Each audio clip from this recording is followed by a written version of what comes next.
Chapter 1. A week before my wedding, my fiancée used my younger brother's frozen embryos to get knocked up. She even had the nerve to flaunt the ultrasound on social media, captioning it, "So blessed that our love will live on in this special way." Barf, my brother, that snake, commented, "Meeting you was the luckiest day of my life." My mom, ever the opportunist, chimed in, "Honey, you deserve the world. That condo we bought for him? Put it solely in your name." I simply commented, "Congrats." Bitch called me immediately, screaming, "Your brother can't have kids anymore, so what's the big deal? Besides, it's still a song kid. Why are you being such a petty jerk?" I chuckled, dialing a number I hadn't called in years. "Wanna elope?" Silence then, a freaking explosion of cheers on the other end. "Seriously? You finally came to your senses. I'm booking a flight back now. Don't you dare change your mind. County clerk's office next week." Hubby, that last breathy hubby hit me harder than I expected. My ears even burned a little of the regret I'd been feeling about acting impulsively melted away. Maybe this wouldn't be so bad. Meanwhile, my lovely fiancée, Ashley, updated her Insta story again. Clicking it, I saw a pic of her massaging my brother, David's, legs. She was grinning like a damn Cheshire cat, not a hint of disgust on her face. Her cronies, those vultures, were all over the comments with their jokes. Then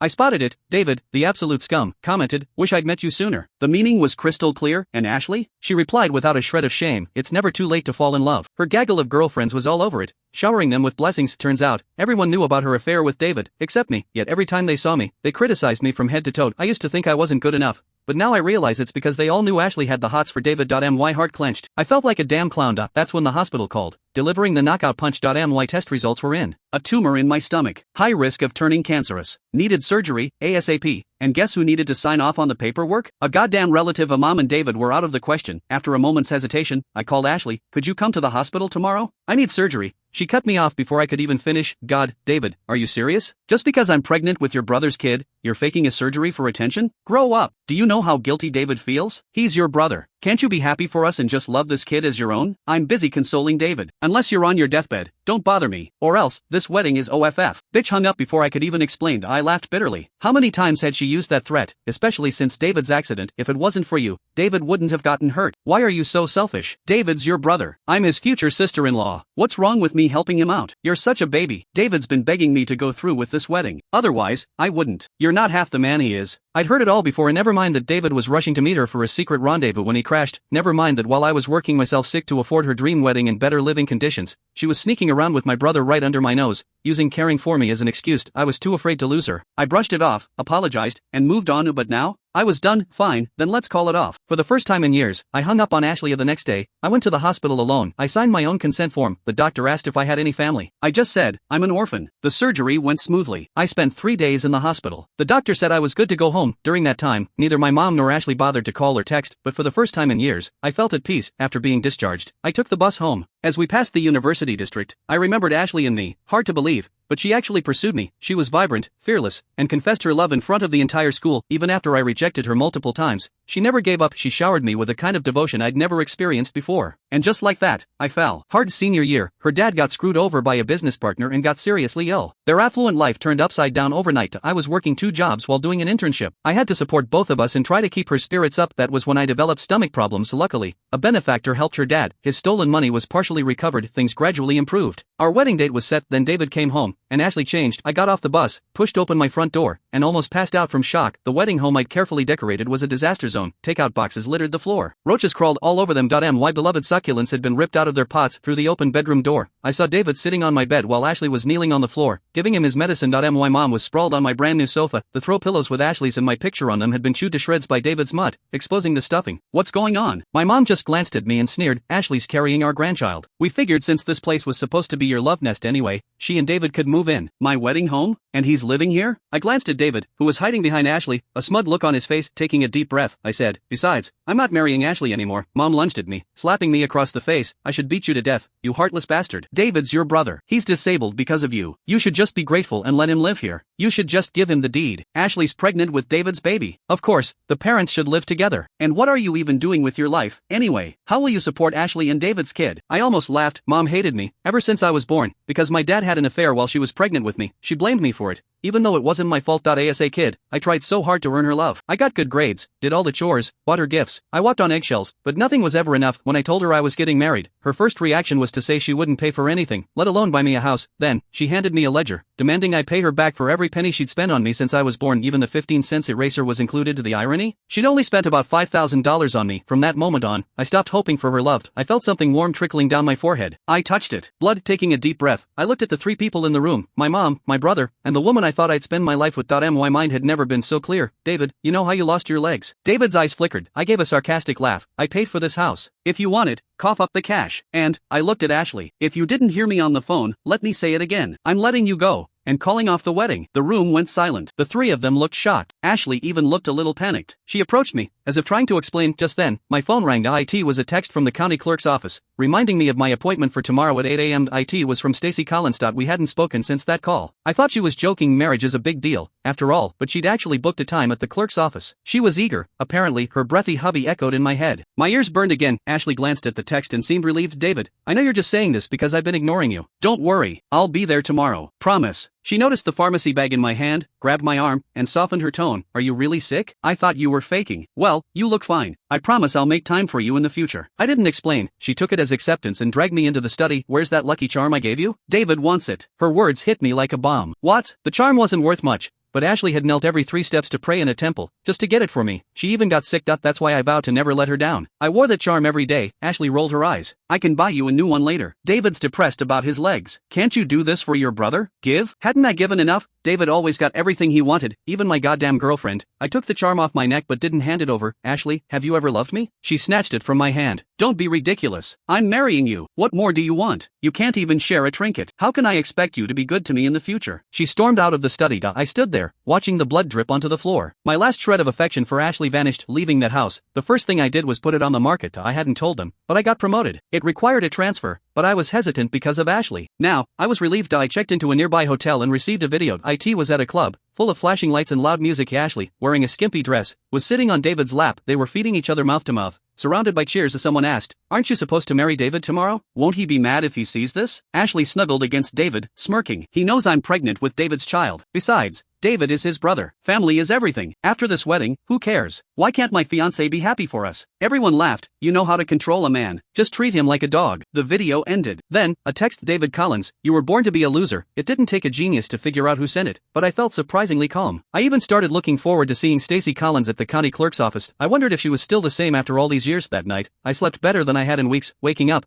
I thought about seeing the girl who used to follow me around everywhere. We were getting married. I felt nervous. I almost ran late. Arriving at the county clerk's office, I saw Ashley, dressed to the nines, pushing David in a wheelchair. She sized up my suit and chuckled. Looks like you take this seriously. All dressed up. She pulled a piece of paper out of her bag. Before we get married, sign this. I frowned, about to tell her I wasn't marrying her, but she forced the paper into my hands. Just making sure our marriage is fair. I don't want you thinking I took advantage of you. David chimed in. Yeah, bro, Ashley worked on this all night, and had our mom review it to make sure it was fair. I rolled my eyes and glanced at the paper. It was insane. Agreement 1. After the marriage, David agrees to treat the child in Ashley's womb as his own, accept parental responsibilities, and pay monthly child support of at least $10,000, Agreement 2. After the marriage, David agrees to have his brother, David, move into their home and promises not to interfere with David and Ashley's interactions with their unborn child, Agreement 3. After the marriage, Ashley has the right to choose whether to have more children. David shall not interfere, Agreement 4. After the marriage, David promises to leave all of his assets to the child in Ashley's womb. I didn't want to read anymore. This wasn't just unfair. It was ridiculous. Ashley frowned. David, what are you waiting for? Do you want to get married or not? Sign it. I looked up and ripped the paper into pieces,